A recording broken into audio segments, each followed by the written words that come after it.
ನಮಸ್ಕಾರ ಎಲ್ಲರಿಗೂ ನನ್ನ ಚಾನಲ್ಗೆ ಸ್ವಾಗತ. ಇವತ್ತು ನಾನು ನಿಮಗೆ ಶಾಹಿ ಪನ್ನೀರ್ ಹೆಂಗೆ ಮಾಡೋದು ಅನ್ನೋದನ್ನು ಹೇಳ್ಕೊಡ್ಬೇಕಂತ ಮಾಡಿದ್ದೀನಿ. ಸೊ ಇದು ತುಂಬ ಟೇಸ್ಟಿಯಾಗಿರುತ್ತೆ. ಮನೇಲೆ ಮಾಡಿರೋಂದ್ರೆ ಇನ್ನೂ ರುಚಿ ಇರ್ತದೆ ರೀ. ಮತ್ತು ನಮ್ಗೆ ಬೇಕಾಗಿರೋದು ಬಾಳಿಗೆ. ಸೊ ಬಾಳಿಗೆ ನಾನು ಕಾಯಕ್ಕಿಡೋಣ ರೀ. ಅದಕ್ಕೆ 1-2 ಸ್ಪೂನಷ್ಟು ಎಣ್ಣೆ ಹಾಕೊಳ್ಳೋಣ, 1 ಸ್ಪೂನಷ್ಟು ತುಪ್ಪ ಹಾಕೊಳ್ಳೋಣ. ಯಾಕಂದರೆ ಇದು ನಾವು ಫ್ರೈ ಮಾಡಲಿಕ್ಕೆ ಇವೆಲ್ಲ ಬೇಕಂತೇಳಿ ಹಾಕೊಳಕತ್ತೀವಿ. ತುಪ್ಪ ನಿಮ್ಗೆ ಬೇಕಂದರೆ ಆಪ್ಷನಲ್ಸು, ಇಲ್ಲ ಅಂದರೆ ಬೇಡ ಅಂದರೆ ಸ್ಕಿಪ್ ಮಾಡ್ಬೋದು ರೀ. ನಾ ಈಗ ಎಣ್ಣೆಗೆ ಅದು ಕಾದಿದೆ. ಇವಾಗ ಮೊದಲದಾಗಿ ಇಲಾಚಿ ಹಾಕೊಳ್ಳೋದು, ಅಂದರೆ ಏಲಕ್ಕಿ, 2 ಏಲಕ್ಕಿ ಹಾಕೊಂಡೇನಿ ರೀ, ಒಂದು ಅರ್ಧ ಇಂಚಷ್ಟು ಚಕ್ಕೆ ಹಾಕೊಂಡೇನಿ, 1 8 ಮೆಣಸಿನ ಕಾಳು ಹಾಕೊಂಡೇನಿ. ಆಮೇಲೆ ಇದು ಪತ್ರೆ, ಇದನ್ನೆಲ್ಲ ಹಾಕ್ಕೊಂಡು ಸ್ವಲ್ಪ ಬಿಸಿ ಆಗ್ಬೇಕಷ್ಟೇ ರೀ. ಯಾಕಂದ್ರೆ ಪತ್ರೆ ಜಾಸ್ತಿ ಬಿಸಿ ಆಗಬಾರ್ದು ರೀ. ಇದು ಲೀವ್ಸು, ಬೇ ಲೀವ್ಸು. ಅದು ಆದಮೇಲೆ ನೆಕ್ಸ್ಟ್ ನಾವು 1 ಉಳ್ಳಾಗಡ್ಡಿ ಹಾಕೊಳಕತ್ತೀನಿ. 1 ಉಳ್ಳಾಗಡ್ಡಿ ಫುಲ್ ದೊಡ್ಡದ್ರಿ, ಇದು ದೊಡ್ಡ ಸೈಜ್ ತೊಗೊಂಡಿನಿ. ನಿಮ್ಗೆ ನಾವು ಮಾಡೋ ಗ್ರೇವಿ ಅಥವಾ ನಾವು ಪಲ್ಯ ಮೇಲೆ ಡಿಪೆಂಡ್ ಆಗುತ್ತೆ. 4 ಜನಕ್ಕೆ ಮಾಡ್ಲಿಕ್ಕೆ ಅಂದ್ರೆ ಅರ್ಧ ಅಷ್ಟು ಹಾಕೊಂಡ್ರು ನಡೀತದೆ ರೀ. ಸೊ ಇದು ಈಗ ಆದಮೇಲೆ ನೆಕ್ಸ್ಟು ಟೊಮೆಟೊ ಹಾಕೊಳ್ತೀವಿ. ಟೊಮೆಟೊ ಅಂತೂ ಒಂದು ದೊಡ್ಡ ಟೊಮೆಟೊ, ಆಮೇಲೆ ಅರ್ಧ ಟೊಮೆಟೊ, ಅಂದರೆ 1.5 ಟೊಮೆಟೊ ತೊಗೊಂಡಿದ್ದೀನಿ ರೀ. ಬಿಗ್ ಸೈಜ್ ತೊಗೊಂಡೇನಿ ರೀ ಅದನ್ನು ಕೂಡ. ಈಗ ಅದನ್ನು ಎಲ್ಲನೂ ಹಂತವಾಗಿ ನಾವು ಫ್ರೈ ಮಾಡ್ಕೊಳ್ಳೋದು ಅವಶ್ಯಕತೆ ಇಲ್ಲ. ನೀವು ಒಮ್ಮೆ ಹಾಕ್ಕೊಂಡು ನಾವೊಮ್ಮೆ ಫ್ರೈ ಮಾಡಿಕೊಂಡ್ರೆ ನಡೀತದೆ. ಇವಾಗ ಅದು ಸ್ವಲ್ಪ ಮೆತ್ತಗಾಗಬೇಕು, ಈ ರೀತಿ ಆಗ್ಬೇಕು ರೀ. ಅದು ಇಷ್ಟ ಆದರೆ ಸಾಕು. ಇವಾಗ ಇದಕ್ಕೆ ನಾವು 1 ಮೆಣಸಿನ್ಕಾಯಿ ಹಾಕೊಳತ್ತೀನಿ. ಬೇಕಂದ್ರೆ ಒಣ ಮೆಣಸಿನ್ಕಾಯಿ ಇದ್ರೂ ಕೂಡ ಒಣ ಮೆಣಸಿನ್ಕಾಯಿ ಹಾಕೋಬೋದು ರೀ. ನನಗೆ ಇದು ಹಸಿ ಮೆಣಸಿನ್ಕಾಯಿ ಇತ್ತು, ಸೊ ಅದನ್ನ ಹಾಕೊಳ್ತೀನಿ. 1 ಅಂತರ ಹಾಕ್ಕೊಂಡಿದ್ದೀನಿ. ಆಮೇಲೆ ಜಿಂಜರು ಗಾರ್ಲಿಕ್ ಪೀಸ್ ಮಾಡಿ ಇಟ್ಕೊಂಡಿದ್ದೆ, ಅವನ್ನ ಹಾಕೊಳಕತ್ತಿದ್ದೀನಿ. ಆಮೇಲೆ 100 ಗ್ರಾಮ್ನಷ್ಟು ಗೋಡಂಬಿ ರೀ. ಈ ಗೋಡಂಬಿ 100 ಗ್ರಾಮ್ನಷ್ಟು ಹಾಕೊಳಕತ್ತೀನಿ. ಇದನ್ನೇನು ಜಾಸ್ತಿ ಏನು ಫ್ರೈ ಮಾಡ್ಬೇಕಂತೇನಿಲ್ಲ ರೀ. ಸ್ವಲ್ಪ ಬಿಸಿ ಆದರೆ ಸಾಕ್ರಿ. ಇದು ನೋಡಿರಿ, ಈ ರೀತಿಯಾಗಿ ಸಾಫ್ಟ್ ಆಗಬೇಕು. ಇದಾದಮೇಲೆ ನಾವು ಮಿಕ್ಸರಿ ಜಾರಿಗೆ ಹಾಕೊಂಡ್ಬಿಟ್ಟು ಮಿಕ್ಸಿ ಮಾಡ್ಕೊಳ್ಬೇಕಾಗುತ್ತೆ. ಸೊ ಇವಾಗ ಇದನ್ನೆಲ್ಲನೂ ನಾನು ಮಿಕ್ಸಿ ಜಾರಿಗೆ ತೊಗೊಳಕತ್ತೀನಿ ರೀ. ಇದು ಸ್ವಲ್ಪ ಸಾಫ್ಟ್ ಆಗಿದೆ, ಸಾಕ್ರಿ ಇಷ್ಟ. ಜಾರಿಗೆ ಹಾಕೊಂಡ್ಮೇಲೆ 1 ಸ್ಪೂನಷ್ಟು ನಾನು ಚಿಲ್ಲಿ ಪೌಡ್ರ್ ಹಾಕೊಳಕತ್ತೀನಿ ರೀ. ಆಮೇಲೆ ಅರಿಶಿನ ಪುಡಿ ಅರ್ಧ ಸ್ಪೂನಷ್ಟು ಹಾಕೊಳತ್ತೀನಿ. ಆಮೇಲೆ ಜೀರಿಗೆ, ಇಡೀ ಜೀರಿಗೆನ ರೀ, ಅದು 1 ಸ್ಪೂನಷ್ಟು ಹಾಕೊಳಕತ್ತೀನಿ. ಇವನ್ನೆಲ್ಲನೂ ನೀಟಾಗಿ ಫೈನ್ ಪೇಸ್ಟ್ ಮಾಡ್ಕೋಬೇಕು ರೀ. ಅಗದಿ ನುಣ್ಣಗೆ ಮಾಡ್ಕೋಬೇಕು ಪೇಸ್ಟ್. ಇದನ್ನು ಮತ್ತು ಹಾಕೊಂಡು ಜಬ್ಡ ಮಾಡ್ಕೊಳಕ್ಕೆ ಹೋಗ್ಬೇಡ್ರಿ. ನೀಟಾಗಿ ಪೇಸ್ಟ್ ಆತಂದ್ರೆ ಮಸ್ತ್ ಆಕತ್ರಿ ಗ್ರೇವಿ. ಅದಕ್ಕೆ ಭಾಳ ನುಣ್ಣಗನ್ನ ಮಾಡ್ಕೊಡಿ. ಇದನ್ನು ನೋಡಿರ್ತದ ನಮ್ಮ ಪೇಸ್ಟ್ ಅಂತ ರೆಡಿ ಆಗಿದೆ. ಇವಾಗ ನಾವು ಇದನ್ನು ಸೈಡಿಗೆ ಇಟ್ಕೊಳ್ಳೋಣ. ಪನ್ನೀರ್ ತೊಗೊಳ್ಳೋಣ. ಪನ್ನೀರ್ ಅಂತೂ ಹೆಂಚಿಟ್ಕೊಂಡಿದ್ದೀವಿ. ಒಂದು ನಮ್ಮನೆ ಎಷ್ಟು ಬೇಕು ಸೈಜು ಅಷ್ಟು ಕಟ್ ಮಾಡಿ ಇಟ್ಕೋಬೋದು.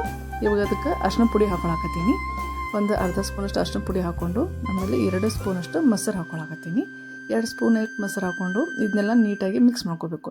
ಯಾಕಂದರೆ ಇದು ನಾವು ಏನು ಗ್ರೇವಿ ಮಾಡಿರ್ತೇವಲ್ಲ ಅದೆಲ್ಲ ಇದಕ್ಕೆ ನೀಟಾಗಿ ಹತ್ಕೊಳ್ಳಿ ಅನ್ನೋ ಕಾರಣಕ್ಕೆ ಈ ರೀತಿಯಾಗಿ ಮಾಡ್ಲಿಕ್ಕತ್ತೀನಿ ರೀ. ಇದಕ್ಕೆ ಇನ್ನು ನೀಟಾಗಿ ಮಿಕ್ಸ್ ಮಾಡ್ಕೊಂಡು, ಯಾಕಂದರೆ ಇದು ಭಾಳ ಸ್ಪೆಷಲ್ ಟೇಸ್ಟ್ ಕೊಡುತ್ತೆ. ಆಮೇಲೆ ಫ್ಲೇವರ್ ಮಸ್ತ್ ಬರ್ತದೆ ರೀ. ಅದಕ್ಕಾಗಿ ನಾವು ಮೊಸರು ಒಳಗೆ ಮಿಕ್ಸ್ ಮಾಡಿ ಇಡ್ಲಿಕ್ಕತ್ತೀನಿ. ಸೊ ಇದೆಲ್ಲ ಮಸಾಲೆ ಹಿರ್ಕೊಳ್ಳಿಕ್ಕೆ ಅಂಥೇಳಿ ಈ ರೀತಿ ಮಾಡೋದ್ರಿ ಇದನ್ನು. ಇವಾಗ ಬಾಳ್ಗಿನ ಇಡೋಣ.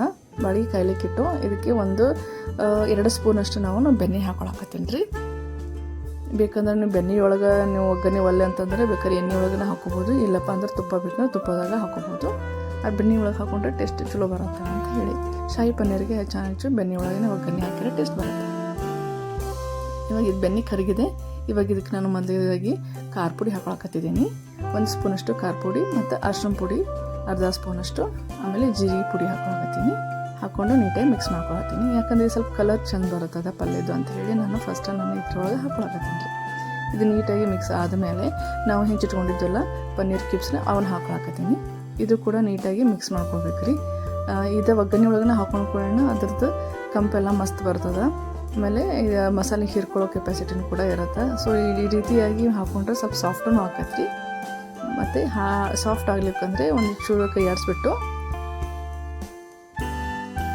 ಇವಾಗ 1 ನಿಮಿಷನಷ್ಟೇ ತಾಟ ಮುಚ್ಚಿಟ್ಕೊಳ್ಳೋಣ.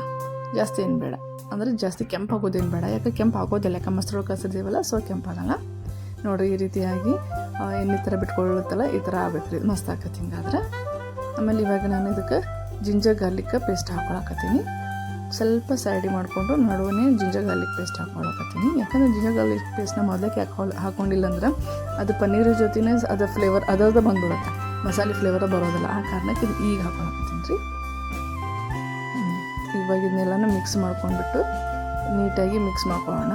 ಅಂದರೆ ಇದು ಜಿಂಜರ್ ಗಾರ್ಲಿಕ್ ಏನದಲ್ಲ ಇದ್ರ ಜೊತೆ ನೀಟಾಗಿ ಮಿಕ್ಸ್ ಆಗಲಿ ಅನ್ನೋ ಕಾರಣಕ್ಕೆ. ಸೊ ಇವಾಗ ಅದನ್ನು ಕೂಡ ಸ್ವಲ್ಪ ಸೈಡಿಗೆ ಸರಿಸಿ ಈಗ ನಾವು ಗ್ರೇವಿ ಹಾಕೊಳ್ಳೋಣ ರೀ. ಗ್ರೇವಿ ನಾವು ಆಗ ಹೆಂಗಾದ್ರೂ ಮೊದಲಕ್ಕೆ ನಾವು ಹುರ್ಕೊಂಡೇವಿ. ಅದಕ್ಕೆ ಈಗೇನು ಜಾಸ್ತಿ ನಾವು ಒಗ್ಗರಣೆ ಹಾಕಿ ಫ್ರೈ ಮಾಡ್ಕೋಬೇಕನ್ನೋ ಅವಶ್ಯಕತೆ ಇಲ್ಲರಿ. ಸ್ವಲ್ಪ ಕುದಿಸ್ಕೊಂಡ್ಬಿಟ್ರೆ ಸಾಕಾಗತ್ತೆ. ಅದಕ್ಕೆ ನಾನು ಇವಾಗ ಹಾಕ್ಕೊಂಡು ಅದನ್ನು ಸ್ವಲ್ಪ ಮಿಕ್ಸ್ ಮಾಡ್ಲಿಕ್ಕತ್ತೇನೆ ಅಷ್ಟೇ. ಇದನ್ನೆಲ್ಲನೂ ನೀಟಾಗಿ ಮಿಕ್ಸ್ ಮಾಡ್ಕೊಂಡ್ರಿ. ಈಗ ಜಾರೊಳಗಿರೋದಂಥದ್ದು ಏನೇನಿದಲ್ಲ ಅದೆಲ್ಲನೂ ಇದ್ರೊಳಗೆ ತೆಗೆದು ಹಾಕೊಂಡ್ಬಿಡೋಣ್ರಿ. ಈ ಗ್ರೇವಿ ಈಗ ಆಲ್ಮೋಸ್ಟ್ ಒಂದು ಪನ್ನೀರ್ ಫುಲ್ ಒಂದು ಪ್ಯಾಕೆಟ್ ಪನ್ನೀರಿಗೆ ಆಗುವಷ್ಟು ಗ್ರೇವಿ ರೀ ಇದು. ನೋಡಿರಿ ಇದನ್ನೆಲ್ಲ ನೀಟಾಗಿ ಮಿಕ್ಸ್ ಮಾಡಿಕೊಂಡೆ. ನೀವು ಯಾವಾಗ ಬೇಕಾದಾಗ ಮನ್ಯಾಗ ಮಾಡ್ಕೊಬೋದ್ರಿ. ಇದು ಮಸ್ತ್ ಆಕೈತ್ರಿ ಇದು ಆ್ಯಕ್ಚುಲಿ. ಇವಾಗ ನೀರು ಹಾಕೊಳಕತ್ತೀನಿ. ಜಾರೊಳಗಿರೋದೆಲ್ಲ ಮಸಾಲೆನೂ ಸ್ವಲ್ಪ ವಾಶ್ ಮಾಡಿಬಿಟ್ಟು ಹಾಕಾಕತ್ತೀನಿ ರೀ. ಈಗ ನಿಮ್ಗೆ ಎಷ್ಟು ಬೇಕೋ ಅಷ್ಟು ನೀರು ಹಾಕೊಳ್ಬೋದ್ರಿ ಇದಕ್ಕೆ. ಈಗ ಕೊರಿಯಂಡರ್ ಲೀವ್ಸ್ ಹಾಕೊಳಕತ್ತೀನಿ. ಆಮೇಲೆ ಸಾಲ್ಟ್ ಟೇಸ್ಟಿಗೆ ಹಾಕೊಳಕತ್ತೀನಿ. ಅಂದರೆ 1 ಸ್ಪೂನ್ ಅಷ್ಟು ಹಾಕ್ಕೊಂಡಿದ್ದೇನೆ ರೀ. ನಿಮ್ಗೆ ಅನುಕೂಲ ಅಷ್ಟು ಎಷ್ಟು ಸ್ಪೂನ್ ಹಾಕೋಬೇಕು ಅನ್ನೋದಲ್ಲ ನಿಮ್ಮ ಟೇಸ್ಟ್ ಅನುಸಾರ ಹಾಕೊಳ್ಬೇಕ್ರಿ. ಈಗ ಇದನ್ನೇ ಲಾಸ್ಟಿನ ಸಾಲ್ಟ್ ಹಾಕಿದ್ದಕ್ಕೆ ಟೇಸ್ಟ್ ಬೇರೆನೇ ಬರತ್ತೆ ರೀ. ಫಸ್ಟ್ ನಾವು ಸಾಲ್ಟ್ ಹಾಕೊಂಡ್ಬಿಟ್ವಿ ಅಂದ್ರೆ ಅದರದ್ದು ಟೇಸ್ಟ್ ಏನಾಗುತ್ತೆ ಹೆಂಗಿರುತ್ತೆ ಅಂತ ಪ್ರತಿ ಸರಿ ಟೇಸ್ಟ್ ಮಾಡಿ ನೋಡೋಕ್ಕಾಗುತ್ತೆ. ಇದಾದ್ರೆ ನಾವು ಲಾಸ್ಟಿಗೆ ಹಾಕೊಂಡ್ಬಿಟ್ರೆ ಟೇಸ್ಟ್ ಒಂದು ಸರಿ ನೋಡೋಕೆ ಗೊತ್ತಾಗ್ಬಿಡುತ್ತೆ. ಇವಾಗ ಸ್ವಲ್ಪ ಕಸೂರಿ ಮೇಥಿ ಹಾಕೊಳಕತ್ತೀನಿ. ಇದು ಸ್ವಲ್ಪ ಫ್ಲೇವರಿಂಗ್ ಮಸ್ತ್ ಕೊಡ್ತೈತಿ ಇದು. ಸೊ ಇದನ್ನು ಸ್ಕಿಪ್ ಮಾಡೋಕೆ ಹೋಗ್ಬೇಡ್ರಿ. ಇದನ್ನ ಹಾಕಿದ್ರೆ ಕಸೂರಿ ಮೇಥಿನ ಇದಕ್ಕೆ. ಇವಾಗ ಇದನ್ನ ಹಾಕಿ ನೀಟಾಗಿ ಕೈ ಆಡಿಸ್ಕೊಂಡು ಒಂದು 5 ನಿಮಿಷವರೆಗೂ ಫ್ರೈ ಆಗಬೇಕು ರೀ. ಸ್ವಲ್ಪ ಬಾಯ್ಲ್ ಆಗಲಿ. ಆ ಕಾರಣಕ್ಕೆ ಇದ್ರ ಮೇಲೆ ತಾಟ್ ಮುಚ್ಚಿಬಿಟ್ಟು ಒಂದು 5 ನಿಮಿಷ ನಾವು ಬಾಯ್ಲ್ ಆಗಲಿಕ್ಕೆ ಬಿಡೋಣ ರೀ. 5 ನಿಮಿಷ ಬಾಯ್ಲ್ ಆಗಲಿಕ್ಕೆ ಬಿಟ್ಟು ಆದಮೇಲೆ ತೆಗೆದ್ರೆ ಹೆಂಗಿರುತ್ತೆ ಗೊತ್ತೇನ್ರಿ. ಇರ್ತದೆ ಕಲರು ಸ್ಮೆಲ್ಲು ಮಸ್ತ್ ಬಂದಿರ್ತದೆ. ನೋಡ್ರದ ಎಲ್ಲ ಎಣ್ಣೆ ಈ ರೀತಿಯೇ ಬಿಟ್ಕೊಂಡದ ಅಂದ್ರೆ ನಮ್ಮ ಪನ್ನೀರ್ ಕರೆಕ್ಟ್ ಆಗಿದೆ ಅಂತ ಅರ್ಥ ರೀ. ಇವಾಗ ಇದನ್ನು ನಾನು ಸರ್ವಿಂಗ್ ಪ್ಲೇಟಿಗೆ ತಗೊಳ್ತೀನಿ ರೀ. ನೋಡ್ರದ ನಮ್ಮದು ಶಾಹಿ ಪನ್ನೀರ್ ಅಂತ ರೆಡಿ ಆಯ್ತು. ನಿಮಗೂ ಇದು ಇಷ್ಟ ಆಗ್ಯದ ಅಂತ ಅಂದ್ಕೊಂಡೀನಿ. ಸೊ ನನ್ನ ಚಾನಲ್ನ ಲೈಕು ಶೇರು ಸಬ್ಸ್ಕ್ರೈಬ್ ಮಾಡೋದು ಮಾತ್ರ ಮರೆಯೋಕೆ ಹೋಗ್ಬೇಡ್ರಿ. ಮತ್ತು ಆಮೇಲೆ ಯಾರಿಗೆ ಇನ್ನೂ ಶಾಹಿ ಪನ್ನೀರ್ ಮಾಡೋಕ್ಕೆ ಬರೋಲ್ಲ ಕನ್ಫ್ಯೂಸ್ ಇದ್ದವ್ರಿ ಇದನ್ನು ನನ್ನ ಚಾನಲ್ ನನ್ನ ವೀಡಿಯೋನ ಶೇರ್ ಮಾಡೋದನ್ನಂತೂ ಮರೆಯೋಕೆ ಹೋಗ್ಬೇಡ್ರಿ. ಇವಾಗ ಅದ್ರ ಮೇಲೆ ನಾನು ಕೊತ್ತಂಬರಿ ಮತ್ತು ಸ್ವಲ್ಪ ಕ್ರೀಮ್ ಹಾಕಿ ಗಾರ್ನಿಷಿಂಗ್ ಮಾಡ್ಲಿಕ್ಕೆ ಸ್ವಲ್ಪ ಡೆಕೋರೇಷನ್ ಆಗಿದ್ದರೆ ಚಂದ ಇರುತ್ತಲ್ರಿ. ಯಾರಿಗೆ ಆಗಲಿ ಯಾಕೆ ನಾವು ಬರೀ ಹೋಟೆಲ್ದಾಗ ಅಷ್ಟೇ ಡೆಕೋರೇಷನ್ ಮಾಡಬೇಕು, ಮನೇಲೂ ಕೂಡ ಮಾಡ್ಕೋಬೋದು ಅಲ್ವಾ. ಸೊ ನನ್ನ ವಿಡಿಯೋ ಅಂತೂ ನಿಮಗೆ ಇಷ್ಟ ಆಗಿದೆ ಅಂತ ನನಗೆ ಗೊತ್ತು. ಸೊ ದಯವಿಟ್ಟು ಸಬ್ಸ್ಕ್ರೈಬ್ ಮಾಡಿ ಬೆಲ್ ಐಕಾನ್ನ ಕ್ಲಿಕ್ ಮಾಡಿ. Thank you for watching my video.